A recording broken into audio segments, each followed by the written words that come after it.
สวัสดีครับผมนะครับเดี๋ยววันนี้นะครับมารีวิวเป็นสินค้าโดรนบังคับวิทยุนะฮะอันนี้จะเป็นโดรนชนิดแบบตัวนี้จะเป็นแบบตัวใหญ่นิดนึงนะครับอันนี้เป็นยี่ห้อของ JJRC นะครับรหัสรุ่นนะฮะ EPIC นะครับเป็น EPIC X5 Pro นะครับชื่อรุ่นนะมีระบบโหมดหลักๆก็คือมีระบบ Follow Me นะครับคือบินตามตัวแล้วก็เป็นมอเตอร์บัลเลตนะครับพวกนี้จะสามารถคอนโทรลด้วยแอปมือถือก็ได้นะครับใช้รีโมทควบคุมและใช้จอมือถือเป็นมอนิเตอร์ก็ได้หรือจะควบคุมผ่านแอปแล้วก็ดูภาพเลยก็ได้นะครับแล้วก็มี GPS Map นะฮะมีระบบแผนที่ในการดูว่าโดรนนั้น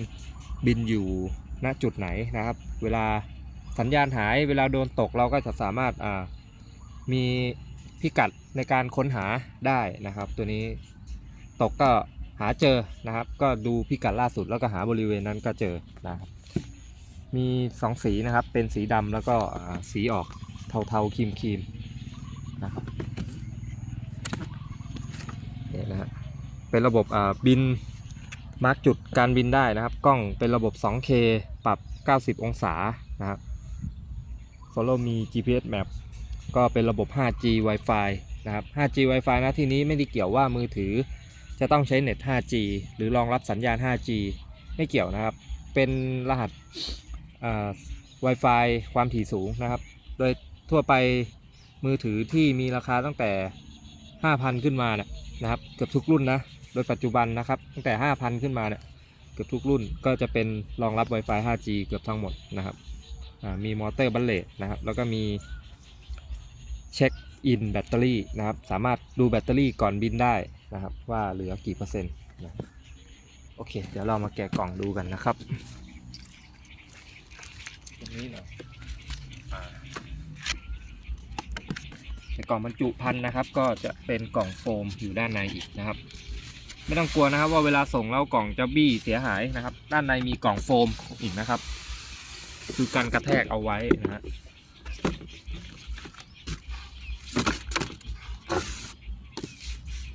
นี่นะครับขอปิดกล่องก่อนนะครับ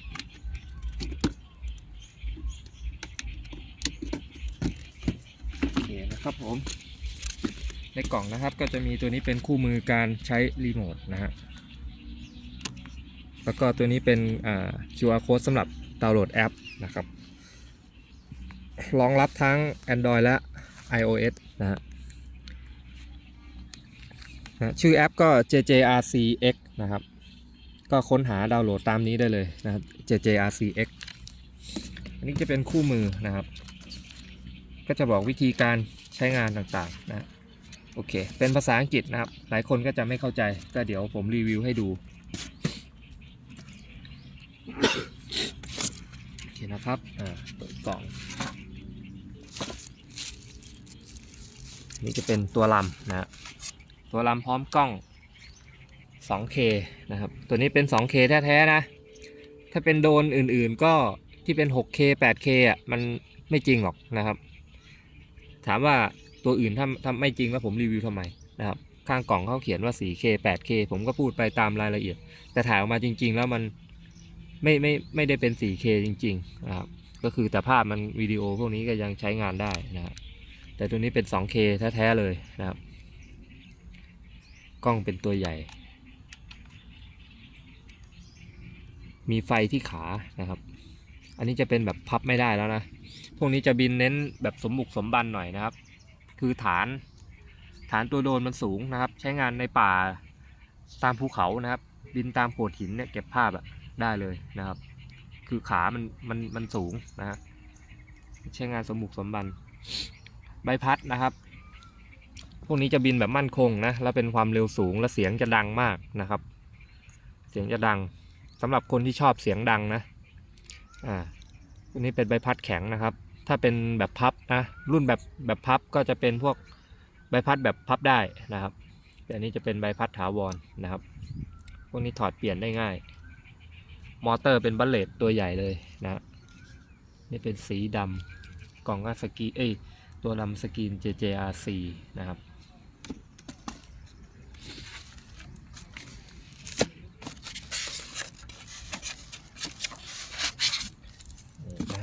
อันนี้ก็จะเป็นรีโมทคอนโทรลนะครับ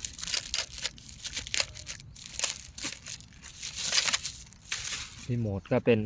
ตัวใหญ่นะฮะดูทันสมัยนะโดยส่วนตัวผมชอบรีโมทตัวนี้นะครับเสาพับได้จัดตำแหน่งได้ตัวนี้บินไกลมีจอดิจิตอลนะครับบอก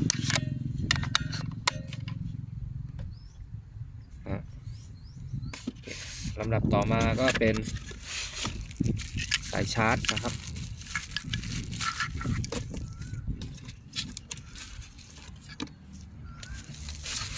สายชาร์จเป็น USB Type C นะครับก็เสียบเข้าตัวกล่องชาร์จตัวนี้ก็ซ็อกเก็ตชาร์จก็แบตเสียบเข้าไปนะครับเวลาชาร์จจะมีไฟสถานะบอกนะครับไฟสีเขียวกระพริบถ้าไฟสีเขียวติดค้างก็คือเต็มนะตัวนี้จะเป็นแบตเตอรี่นะครับ 7.6 โวลต์ 2,420 มิลลิแอมป์นะฮะแล้วก็อันนี้ก็จะเป็นไขควงแล้วก็ตัวล็อกใบพัดนะครับตัวนี้ก็เป็นใบพัดสำรองนะครับ4 ชิ้น 4 ใบตัวนี้ก็เป็นอุปกรณ์จับจอมือถือ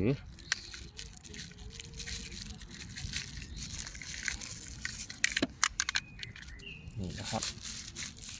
เป็นที่จับจอมือถือก็ใช้งานก็จะเสียบใส่ตรงนี้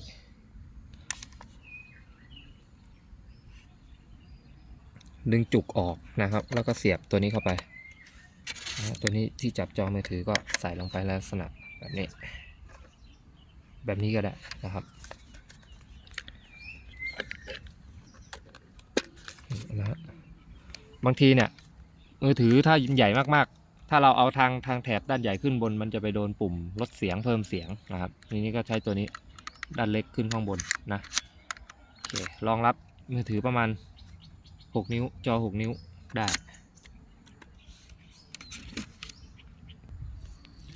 รีโมทนะครับใช้ถ่าน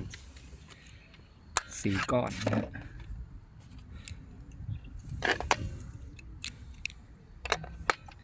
รายละเอียดมันเยอะนะครับผมก็ต้องพูดให้มันครบอาจผิดตกหล่นบ้างนะฮะขนาดตกหล่นก็ยังใช้เวลานานเลยกว่าจะได้บินมาที่ตัวแบตเตอรี่นะครับแบตใส่เข้าไปที่โดน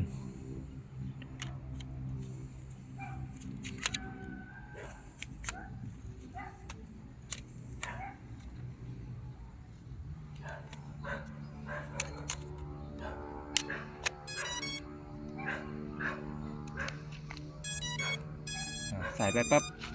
โดนมันจะทำงานเลยนะครับทีนี้เปิดรีโมทนะฮะพอโดนจับคู่กับรีโมทแป๊บหนึ่ง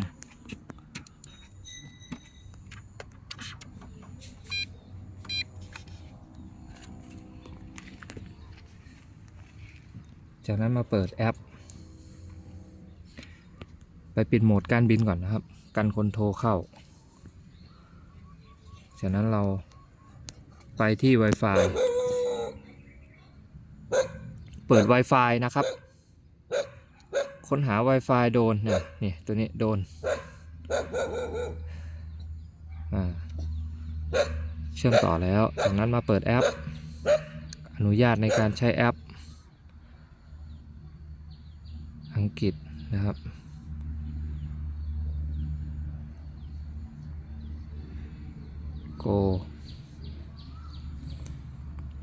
Connect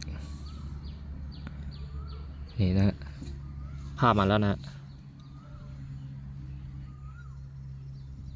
ภาพชัดนะทีนี้มันยังมัวอยู่ก็ต้องลอกตัวนี้ออกนี่นะครับ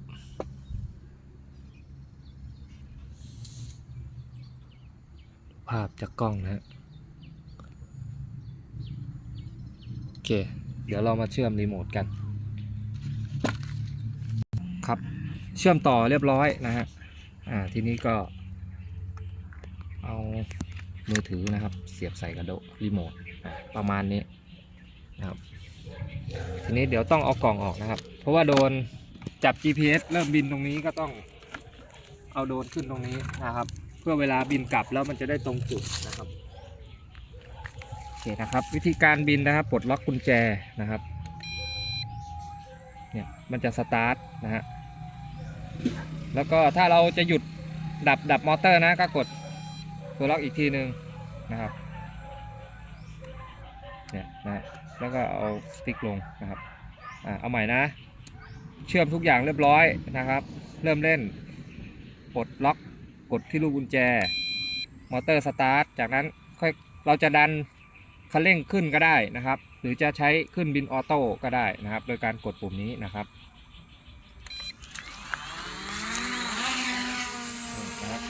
นี่คือการขึ้นบินออโต้ล็อก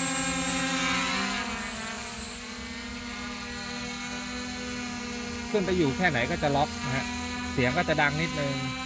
แล้วก็จะนิ่งมากนะฮะโดยพวกนี้สู้ลมดีน้ำหนักมันเยอะนะครับ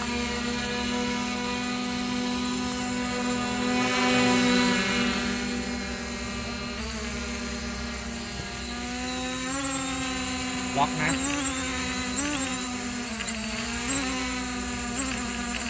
ขยับไม่ไปไหนนะครับจะอยู่กับที่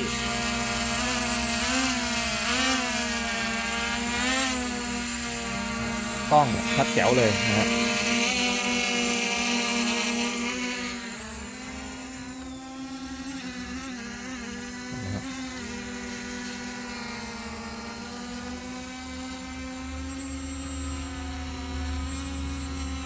กล้องมันชัดนะ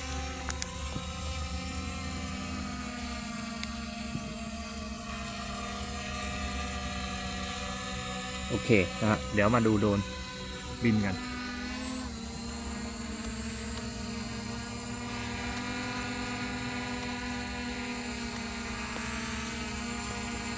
นะครับอันนี้จะเป็นโหมดการเดินทางนะนี่ดูรอยนิ่งๆนิ่งกิ๊บเลยนะเดินหน้านะครับนี่บินวนเดินทางนะ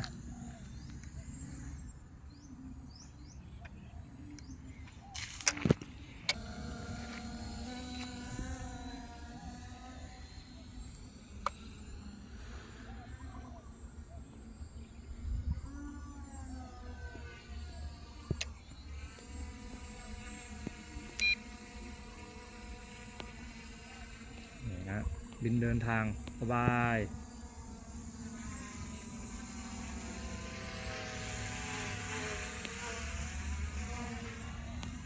นะทำความเร็วได้ดีนะครับ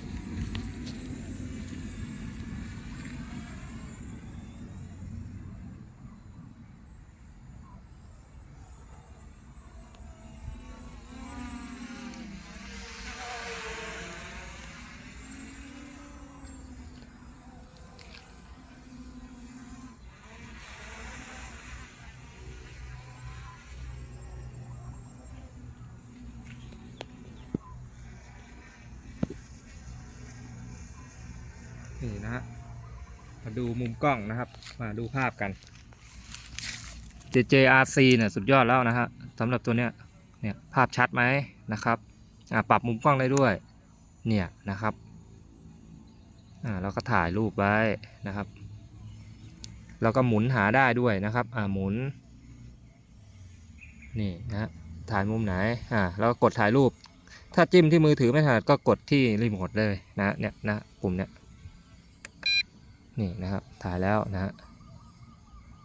วิดีโอก็ถ่ายได้นะครับนี่แสงพระอาทิตย์สวยมากนะฮะผมถ่ายเก็บไว้นี่นะหมู่บ้านอันนี้เป็นบรรยากาศบ้านนอกนะถ่ายเก็บไว้ได้นะครับความสูงความไกลเนี่ยนะครับสูงน่าจะ30 เมตรนะครับไกล22 เมตร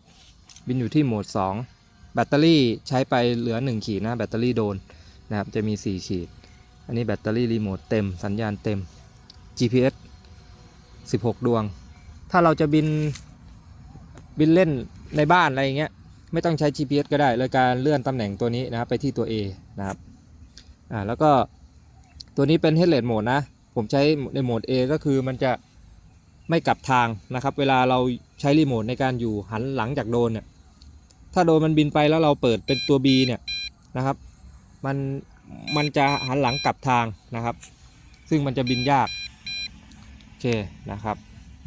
เรามาดูอันนี้จะเป็นโหมดนะครับ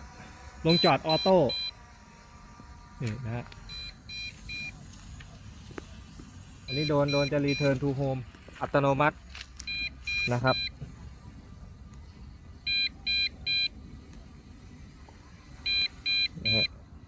กำลังลง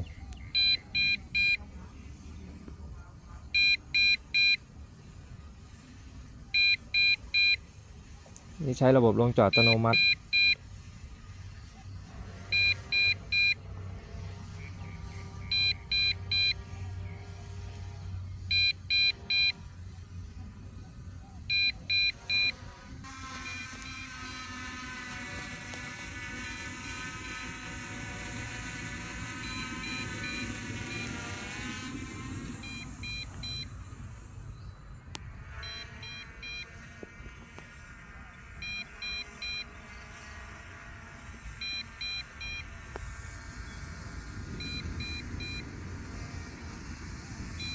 ใช้เวลานานหน่อยนะครับเวลาในการที่มันจะแลนดิ้งลงจอดเนี่ยอันนี้กำลังลงแล้วผมวางรีโมทเลยนะเดี๋ยวจะหาว่าผมบังคับไม่ได้บังคับนะโดรนกำลังลงนะครับ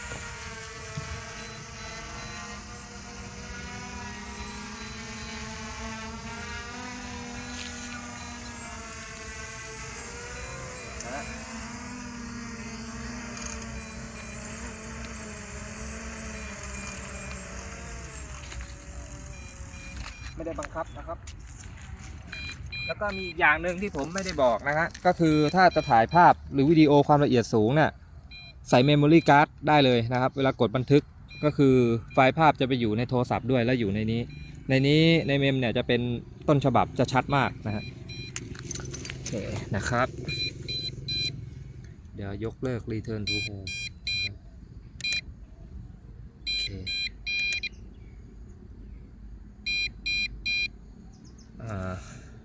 โอเคครับสำหรับใครที่ชื่นชอบโดรนตัวนี้นะครับ JJRC นะครับ ePic นะฮะ X5 นะครับติดต่อสอบถามได้ที่ ID Line แล้วก็เบอร์โทรที่ผมลงไว้เลยนะครับผม